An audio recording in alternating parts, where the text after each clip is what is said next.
The Titanic Survivor breaks in tears. The iceberg did not destroy the ship. The Titanic sinking remains one of the most captivating stories ever told. While countless movies and documentaries have counted the tragedy, whispers of something beyond the iceberg. Did the unsinkable ship truly meet its end by sinking and striking the ice? Or was it a darker force at play? This video takes a look at these claims, questioning whether the iceberg was truly the Titanic doom.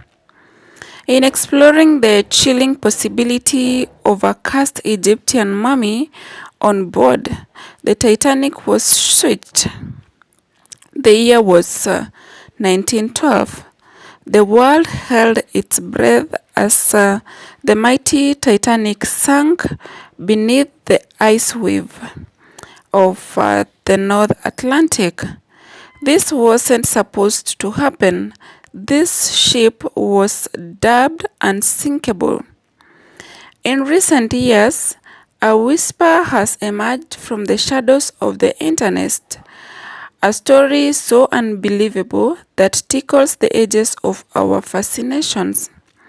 What if it was not the Titanic that sank? What if it was another ship, a clever imposter that met its watery end? It all sounds like something out of a movie. We humans have a lot big mystery, especially when it involves the rich and powerful. So, it's not a surprise that this theory, claiming that the Titanic was actually the Olympic, has gained some traction. In 1911, the Olympic met with trouble during a voyage from England to the New York. It collided with the warship, which did damaged it. After getting patched up, the Olympic continued its journey, but it wasn't all smooth sailing. It did its further repairs in March 1912, just weeks before the Titanic was due for making its maiden voyage. The people in charge, maybe the shipping company, as some shadowy figures, decided the Olympic was too badly damaged to make money anymore. So they hatched the crazy plan, switched it with the brand new Titanic. They imagined they could sink the damaged ship and collect the big fat insurance payout. However, there were a few major cracks in this story. Experts like Kent Layton, who had the whole broke about seafaring conspiracies, point out that the Titanic insurance wouldn't even cover the cost of replacing the Olympic, let alone make them rich. So, even if they swapped the ships, wouldn't be a profitable scheme.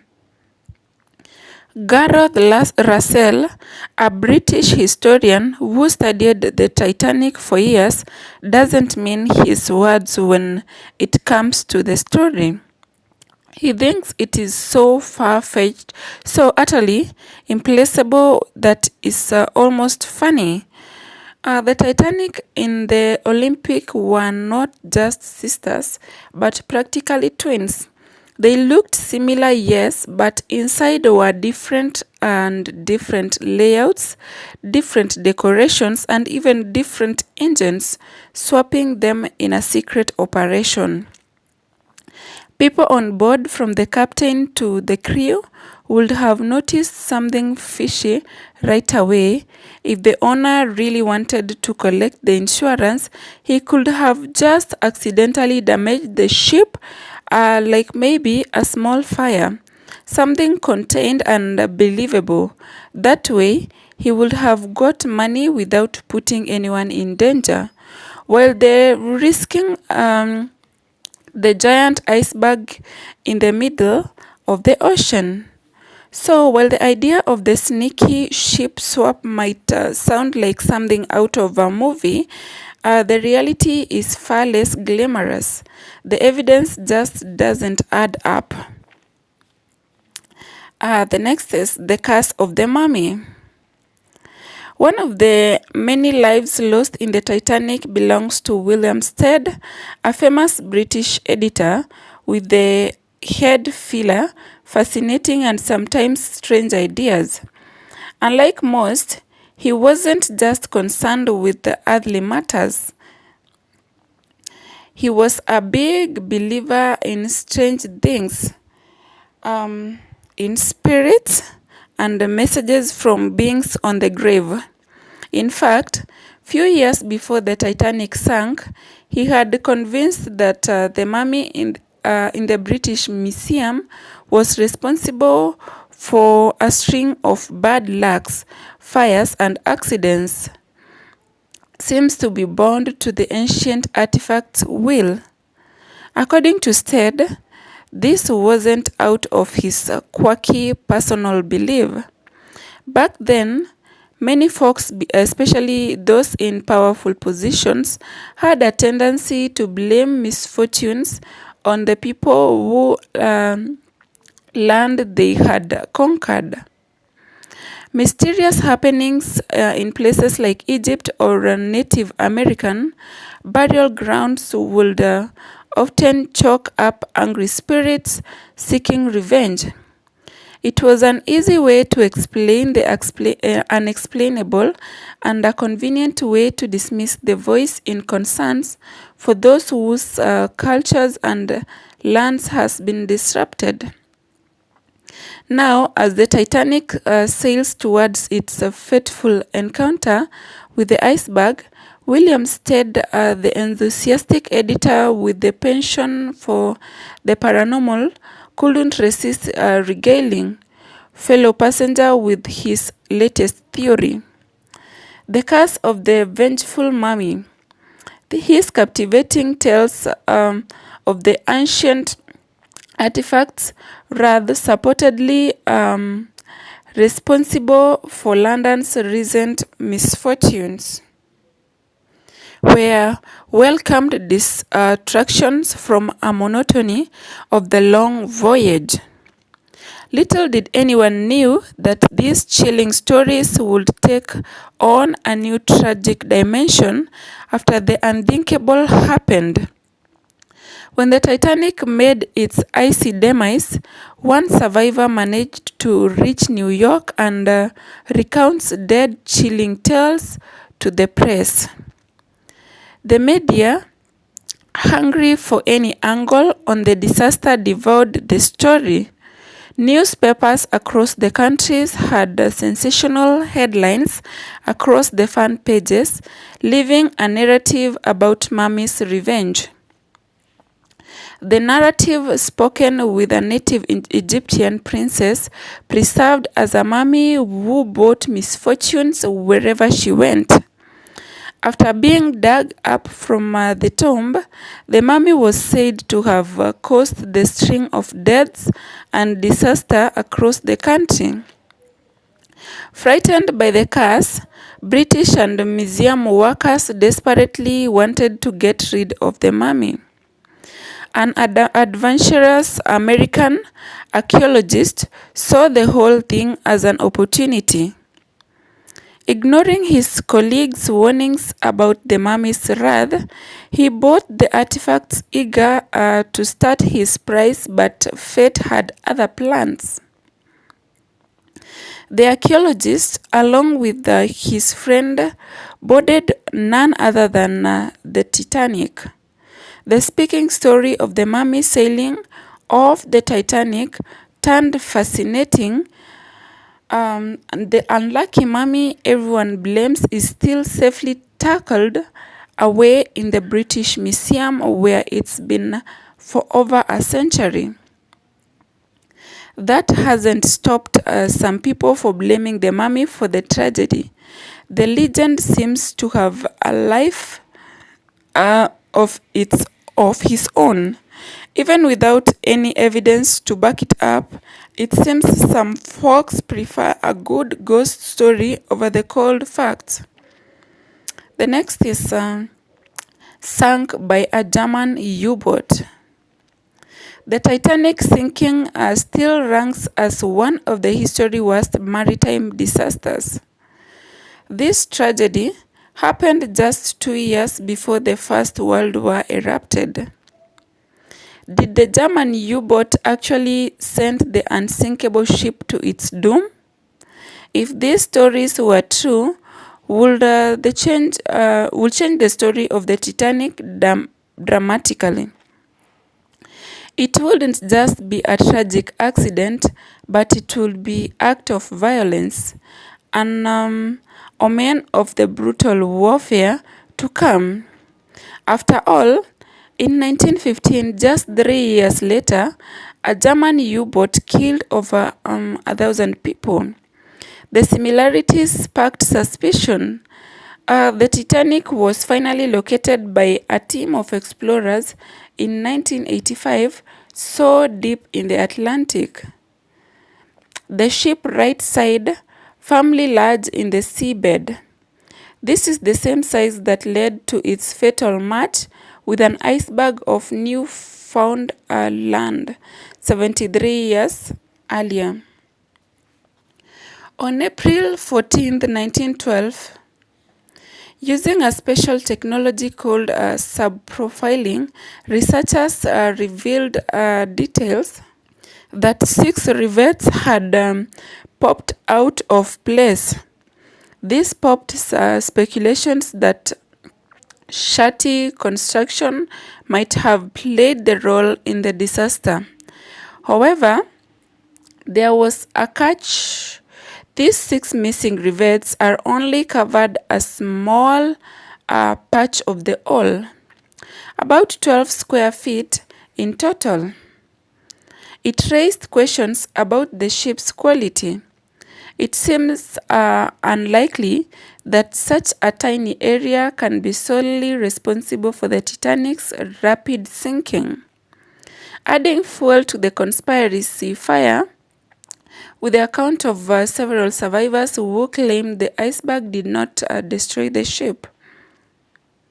Both passengers and crew members testified before the United States Senate, swore that they did not feel any impact or heard a loud crash when the Titanic hit the iceberg. So, to them, it seemingly just grazed the side. But here's the twist.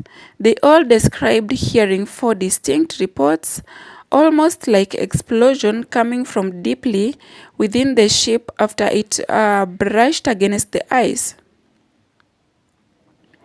Some couldn't help but wonder. The idea of a sneaky German submarine lurking in the icy waters, silently firing on the supposedly unsinkable liner was certainly chilling. Adding to the confusion, survivors reported scenes giving them hope for rescue. They believed it came from California. This hope was dashed when Captain Stanley Lord of the California firmly denied their claims. He insisted that the light wasn't his and that another vessel stood between him and the Titanic. This claim was backed up by some of his crew. They swore they saw an identified ship 4 to 6 miles away.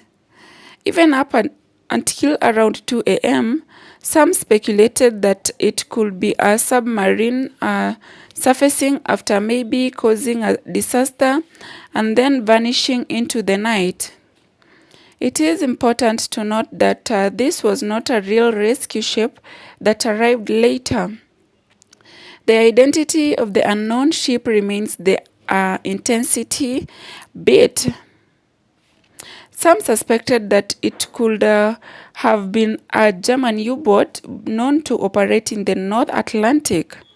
However, there was no concrete evidence to support this claim.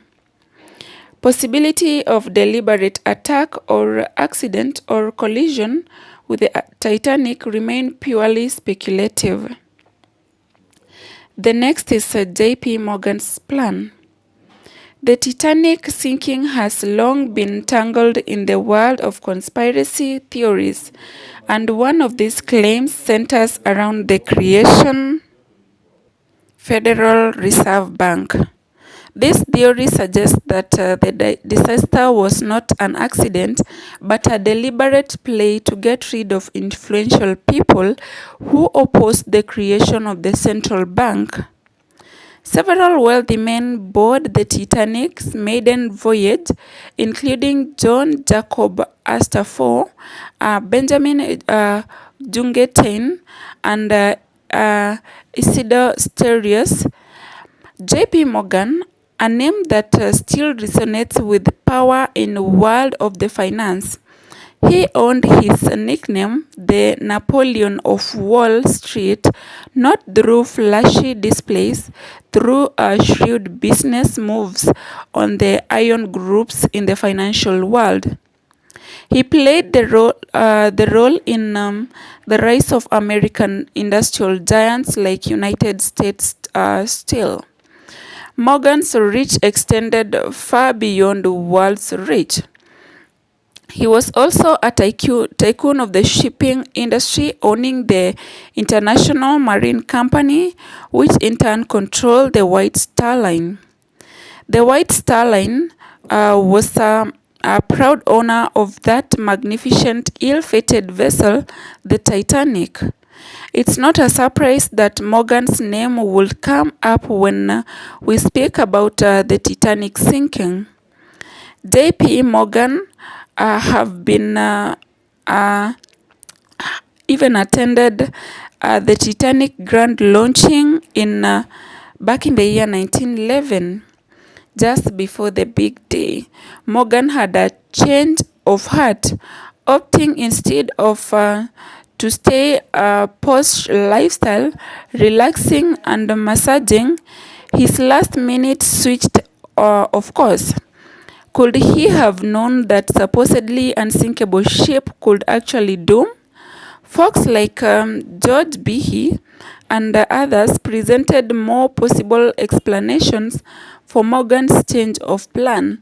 Perhaps business obligations cropped up, or maybe he simply decided he'd rather soak in baths than be at Atlantic. So, while the Titanic's demise remains a tragic chapter, Morgan's last-minute change of plan is based on that it is a personal choice. The next is it was sunk by pack ice. Many people remember the Titanic sinking after heading an iceberg in the cold North Atlantic. Captain L.M. Collins, someone who knew a lot about ice and ships, he wasn't just anyone when it comes to ice. He used to work in a special service all about ice stages for ships.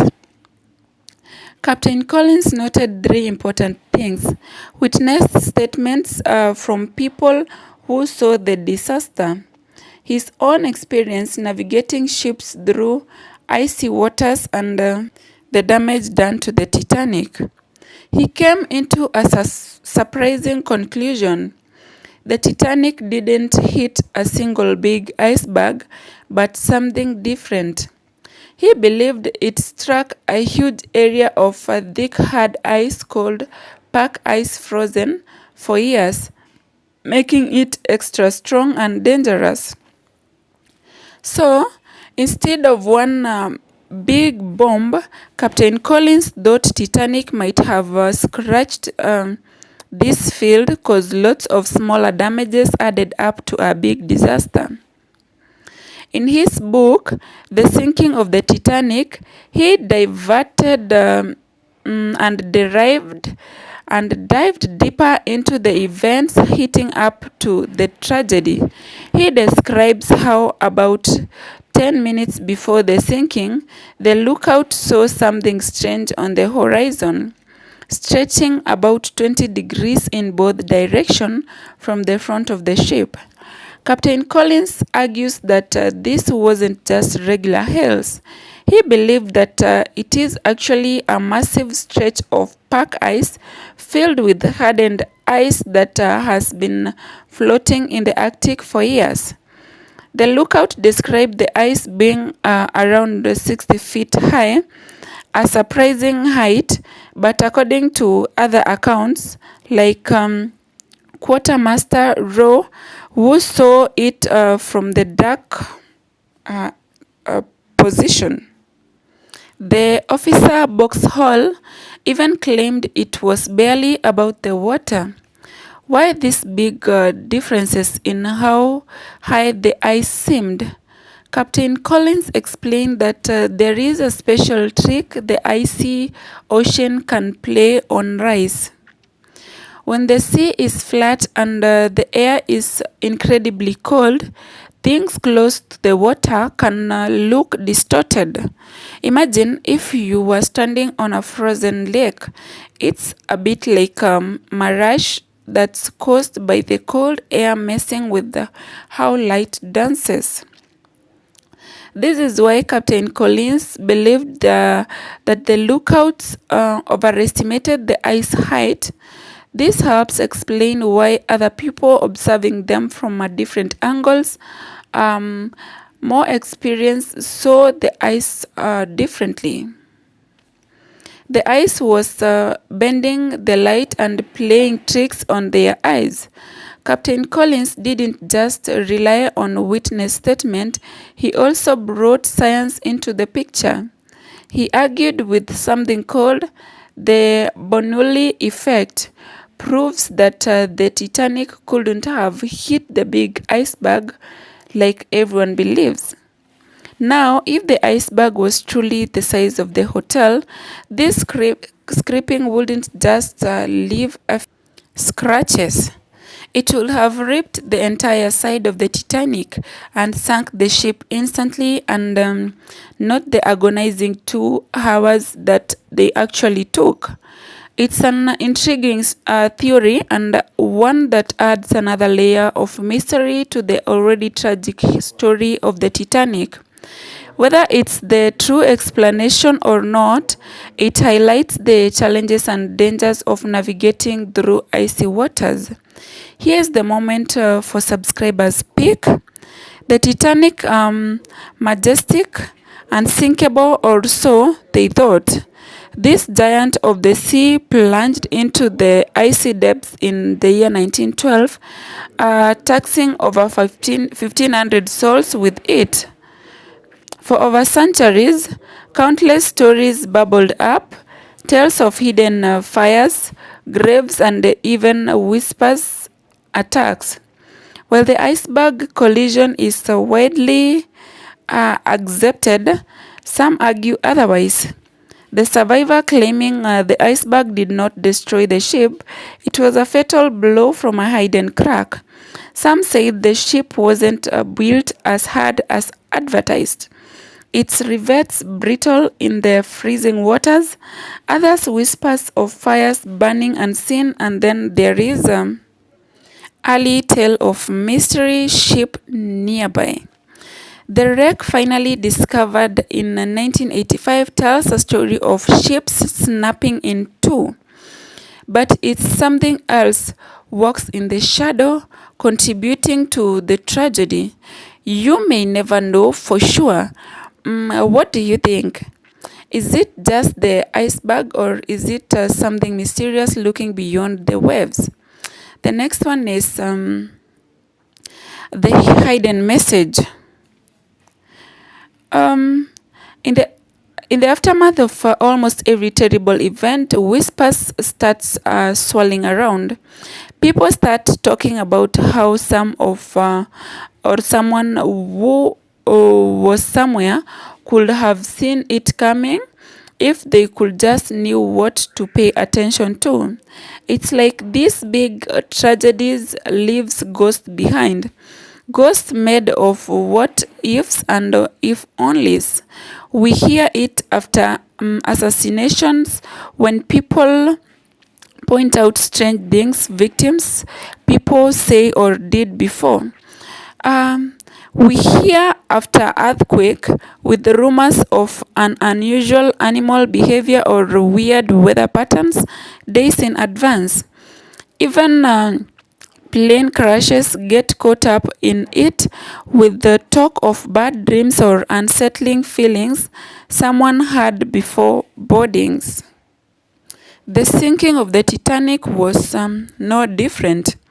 There was stories floating around each one popular that says the ship horn number was actually hidden message. The story about the Titanic horn number isn't like most disaster predictions.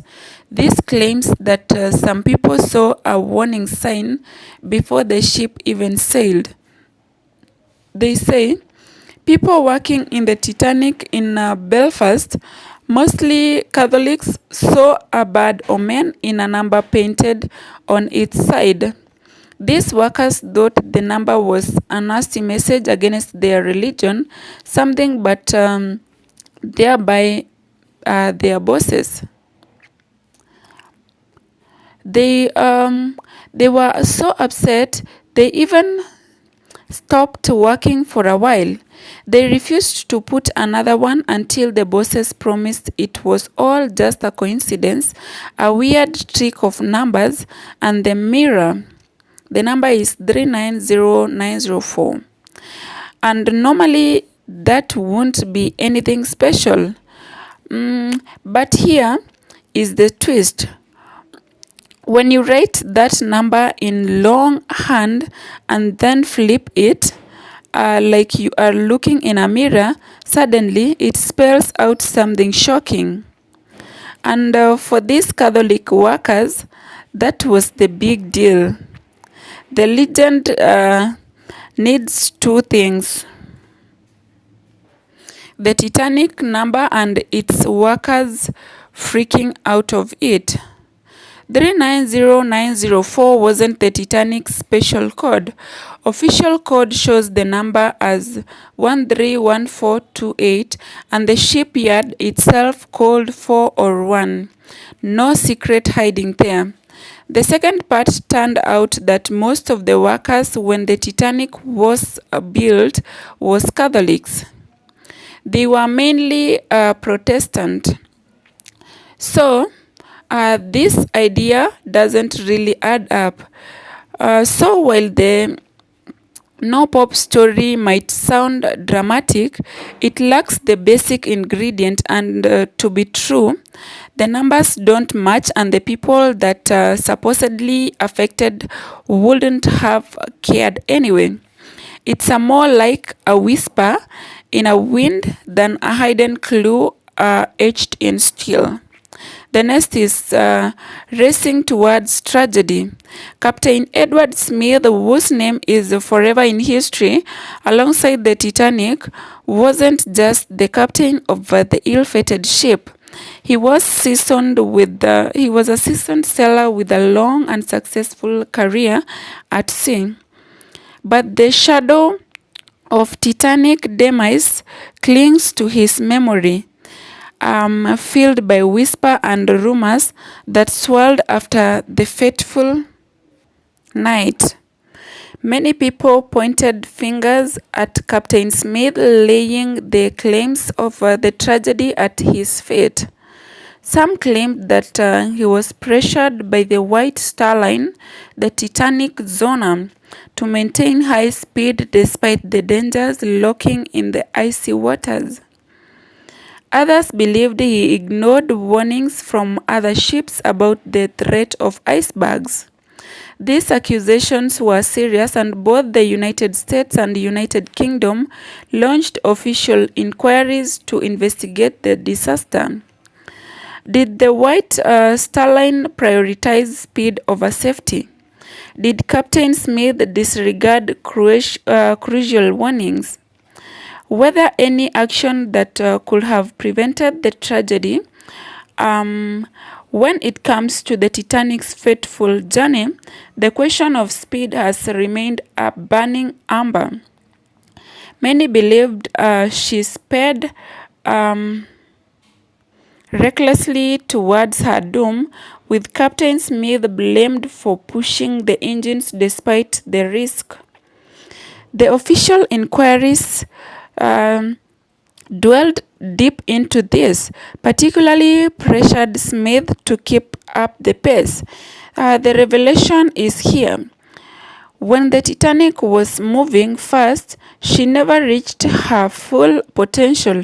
Unlike popular belief, Captain Smith wasn't chasing records or aiming for an accessible quick crossing. The British inquiry, after carefully examining evidence, concluded that Smith steered the ship according to established practices, according to someone of his experience. That is, the speed was not considered unreasonable for a vessel like Titanic's in those times. This doesn't mean that the speed wasn't a factor in tragedy.